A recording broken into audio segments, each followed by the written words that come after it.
Assalamualaikum warahmatullahi wabarakatuh.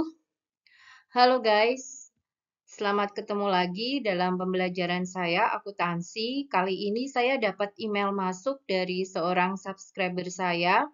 Dia berkonsultasi tentang tugasnya. Nah, ini pertama ada data ya mengenai neraca saldo sebuah perusahaan dagang. UD Mega Furniture neraca saldo per 31 Desember 2023. Nah, ini ada banyak sekali akunnya dari kanan sampai ke kiri. Dan data neraca saldo tadi dilengkapi dengan jurnal penyesuaian. Nah, ternyata ada 9 hal nih yang perlu disesuaikan pada neraca saldo tadi. Nah, tetapi yang diminta tidak sampai di sini aja nih, ternyata berkelanjutan. Setelah membuat jurnal penyesuaian, apa nih yang diminta? Perhatikan nih, jeng jeng jeng. Nah, ternyata ada 5 poin nih. Yang pertama, dia berkonsultasi untuk membuat jurnal penyesuaiannya. Yang kedua, membuat neraca lajurnya. Yang ketiga, membuat laporan keuangan untuk tahun 2023.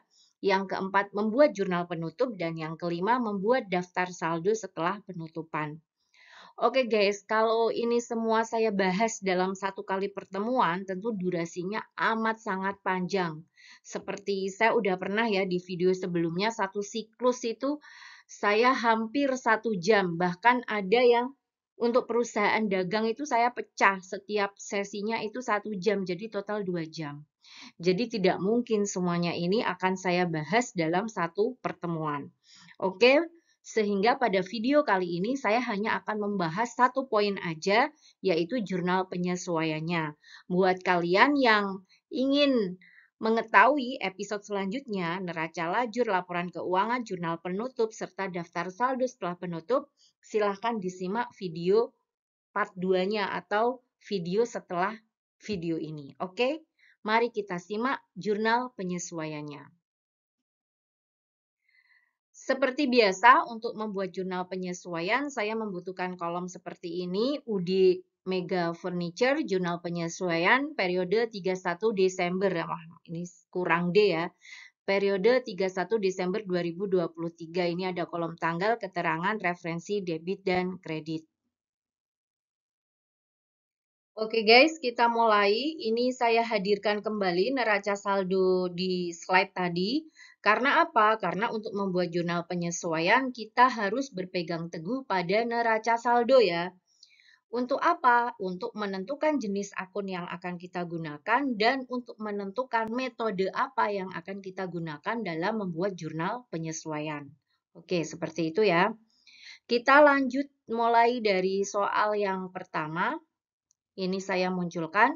Berdasarkan penghitungan fisik, diketahui bahwa persediaan barang dagangan yang masih tersisa per 31 Desember 2023 adalah 60.000. Oke guys, karena di soal ini tidak diberitahukan secara spesifik, diminta menggunakan metode apa, padahal untuk menyesuaikan persediaan barang dagang kan kita tahu ya ada 2 metode ya, metode harga pokok penjualan dan metode ikhtisar laba rugi.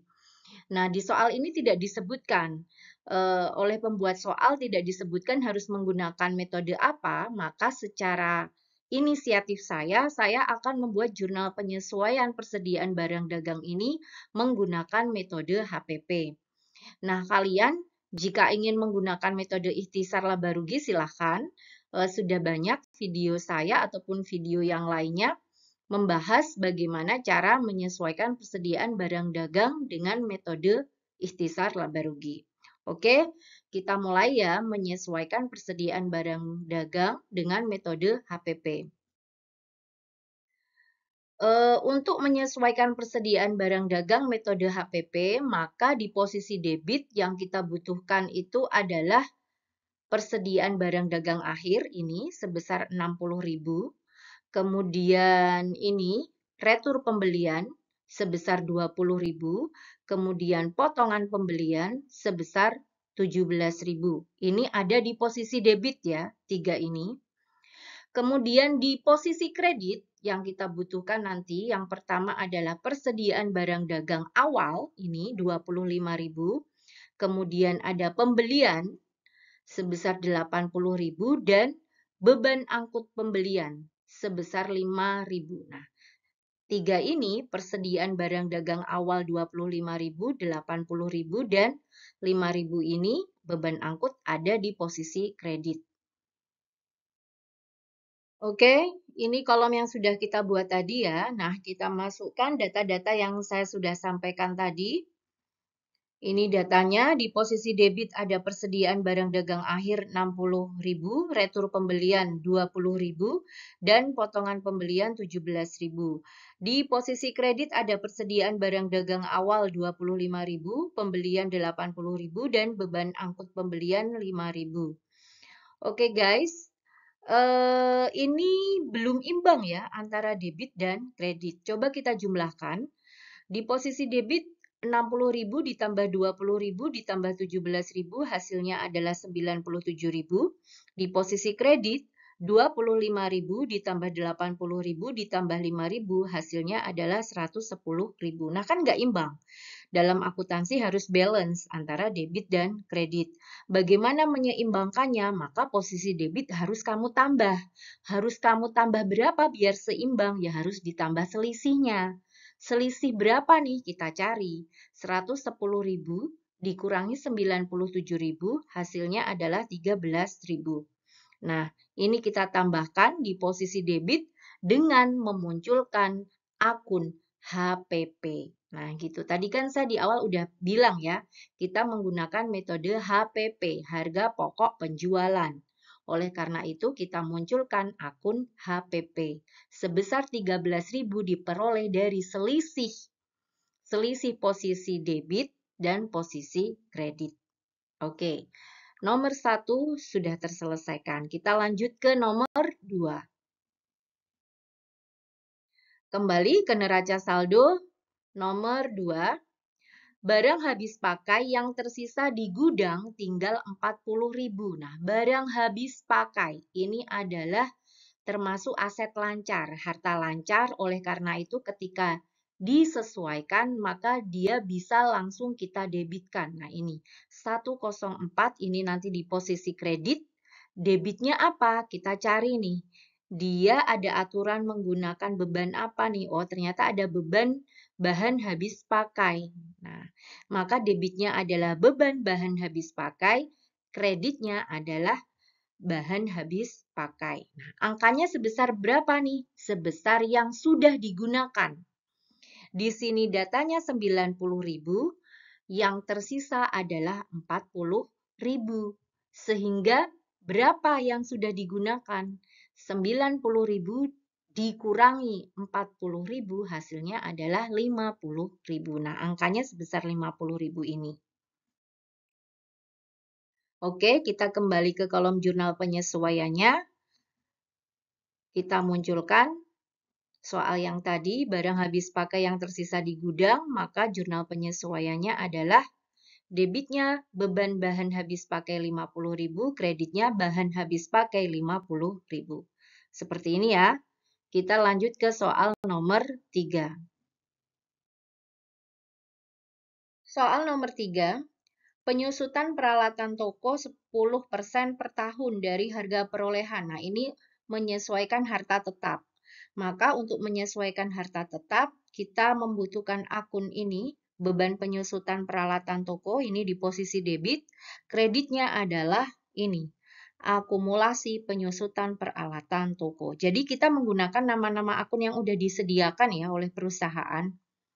Nah, sekarang tinggal angkanya nih. Angkanya sebesar berapa nih? Ini 10% per tahun dari harga perolehan. Nah, ini harga perolehannya 40.000. Nah, saya hitung di sini 10% kali 40.000 ketemu 4.000. Oke, debitnya beban penyusutan peralatan toko, kreditnya akumulasi penyusutan peralatan toko. Maka untuk nomor 3, menyusutkan peralatan toko sebesar 10% dari harga perolehannya, jurnal penyesuaiannya seperti ini. Beban penyusutan peralatan toko debit 4.000, kreditnya akumulasi penyusutan peralatan toko sebesar 4.000. Kita lanjut ke soal nomor 4. Beban penyusutan peralatan kantor yang sudah terpakai untuk operasional sebesar 2.000. Nah, lagi-lagi peralatan kantor. Sama seperti tadi, debitnya kita akan menggunakan beban penyusutan peralatan kantor. Nah, di sini sudah dimunculkan akunnya. Kemudian kreditnya kita akan menggunakan ini, akumulasi penyusutan peralatan kantor. Sebesar berapa? Nah, karena sudah disebutkan di sini ya, jadi kita nggak perlu menghitung lagi. Ya, sebesar 2.000 ini. Begitu. Maka untuk nomor 4, menyusutkan peralatan kantor, bentuk dari jurnal penyesuaiannya seperti ini. Beban penyusutan peralatan kantor di posisi debit 2.000, akumulasi penyusutan peralatan kantor di posisi kredit 2.000. Kita lanjut ke nomor 5. Asuransi dibayar di muka yang masih harus diakui sebagai beban asuransi pada Desember tahun 2023 adalah 12.000. Oke guys, ini adalah menyesuaikan beban dibayar di muka. Ada dua metode ya, ada metode harta sama metode beban. Caranya bagaimana? Kita harus cek di neraca saldo dia menggunakan asuransi dengan nama akun apa. Kita cek di sini asuransi. Ada nggak di sini? Asuransi. Oh, ternyata nih. Asuransi dibayar di muka. Berarti dia menggunakan metode harta. Maka untuk menyesuaikan beban dibayar di muka untuk asuransi ini menggunakan metode harta. Caranya adalah dengan mendebitkan bebannya. Nah, kita cari beban asuransi nih di sini. Ternyata ada nih. Beban asuransi posisi debit, kreditnya adalah asuransi dibayar di muka. Angkanya sebesar berapa? Kalau metode harta, maka angkanya sebesar yang hilang atau yang sudah dilewati atau yang sudah diakui. Nah, di sini sudah dimunculkan. Yang harus diakui, ini berarti yang sudah hilang ya, sebesar 12.000. Nah, berarti kita nggak perlu ngitung lagi karena sudah dimunculkan di soalnya.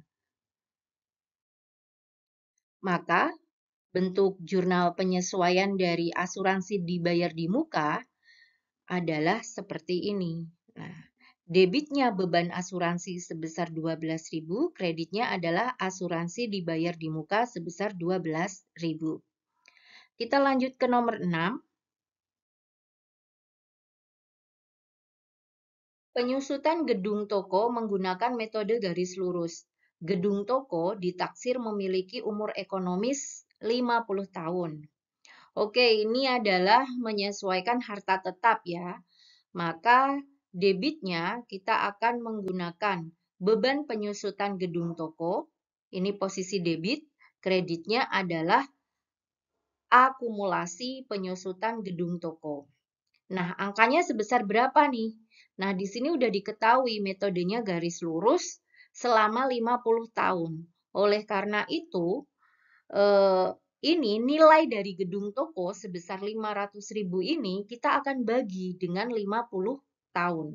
Oke, saya tulis di sini di bagian kosong. 500.000 dibagi 50 sama dengan 10.000. Oleh karena itu, nanti nominalnya sebesar 10.000 ya. Kita lanjut ke lembar penyesuaiannya. Oke, ini soalnya tadi penyusutan gedung toko. Nah, karena tadi udah penuh sampai bawah ya, maka ini saya buat lembar baru dan saya tulis di sini halaman 2. Nah, tadi halaman pertama, ini halaman 2 ya. Karena tadi udah penuh sampai bawah, nggak mungkin saya perkecil. Nah, nanti kalau saya perkecil nggak kelihatan. Ini, nah, jurnal penyesuaian seperti ini, seperti yang sudah saya bahas tadi, debitnya beban penyusutan gedung toko 10.000, kreditnya adalah akumulasi penyusutan gedung toko sebesar 10.000. Kita lanjut ke nomor 7, gaji bagian penjualan yang masih harus dibayar sebesar 10.000. Oke, ini ada beban yang masih harus dibayar. Ini berarti adalah utang. Maka debitnya kita menggunakan beban gaji, kreditnya menggunakan utang gaji karena utangnya bertambah. Sebesar berapa? Sebesar 10.000 ini. Debitnya beban gaji, kreditnya utang gaji sebesar 10.000. Kita ke lembar yang tadi, lembar jurnal penyesuaian. Nah, ini untuk soal nomor 7, gaji bagian penjualan yang masih harus dibayar, maka jurnal penyesuaiannya seperti ini. Beban gaji posisi debit 10.000, kreditnya utang gaji sebesar 10.000. Lanjut ke nomor 8. Kerugian piutang tak tertagih tahun 2023 ditaksir sebesar 2% dari saldo piutangnya. Nah, untuk menyesuaikan piutang ini ada dua metode ya guys, yaitu metode langsung dan metode tidak langsung. Nah, kebetulan pada soal ini muncul akun ini, cadangan kerugian piutang. Nah, jika ada akun cadangan kerugian piutang disediakan di sini berarti perusahaan ini menyusunnya menggunakan metode tak langsung, yaitu dengan cara di debit, posisi debit itu adalah beban kerugian piutang, kreditnya adalah cadangan kerugian piutang. Sebesar berapa nih angkanya? Sebesar 2% kali piutang usaha, kali 60.000. Nah ini, 2% kali 60.000 saya tulis di sini ya. 2% kali 60.000 yaitu 1.200. Oke, debitnya beban kerugian piutang, kreditnya adalah cadangan kerugian piutang. Oke, untuk nomor 8, maka bentuknya seperti ini. Beban kerugian piutang debit 1.200, cadangan kerugian piutang kredit 1.200. Kita lanjut ke nomor terakhir, yaitu nomor 9. Sewa dibayar di muka yang harus dibebankan menjadi beban sewa pada tahun 2023 adalah 7.000. Oke, sekali lagi ini adalah menyesuaikan beban dibayar di muka. Kita harus cek dulu sewa ini mencatatnya metode harta atau metode beban. Nah, misalnya di sini ada sewa dibayar di muka, kemudian di sini juga ada beban sewa. Nah, tapi beban sewanya kosong nih. Nah, berarti perusahaan ini menggunakan metode harta, ini sewa dibayar di muka, dan disediakan akun beban sewa untuk menyesuaikan. Jadi seperti itu ya. Maka caranya adalah mendebitkan akun beban sewa. Ini kita debitkan beban sewa, kreditnya adalah sewa dibayar di muka. Angkanya sebesar berapa? Sebesar yang sudah menjadi beban, yaitu sebesar 7.000. Oke, untuk yang terakhir, sewa dibayar di muka yang harus dibebankan menjadi beban sewa pada tahun 2023 ini sesuai dengan penjelasan saya tadi, maka debitnya adalah beban sewa 7.000, kreditnya adalah sewa dibayar di muka sebesar 7.000. Oke guys, seperti biasa kalau sudah selesai kita jumlahkan dan posisi debit sebesar 206.200, posisi kredit juga sebesar 206.200. Harus sama ya posisi debit dan kredit. Oke, di halaman terakhir ini akan saya munculkan secara lengkap halaman 1 dan 2, tapi mohon maaf ya agak saya perkecil sedikit karena memang agak panjang. Nah, bentuknya jadi seperti ini, agak kecil ya, karena ini memang panjang. Silahkan di pause kalau ingin melihat secara lebih detail lagi.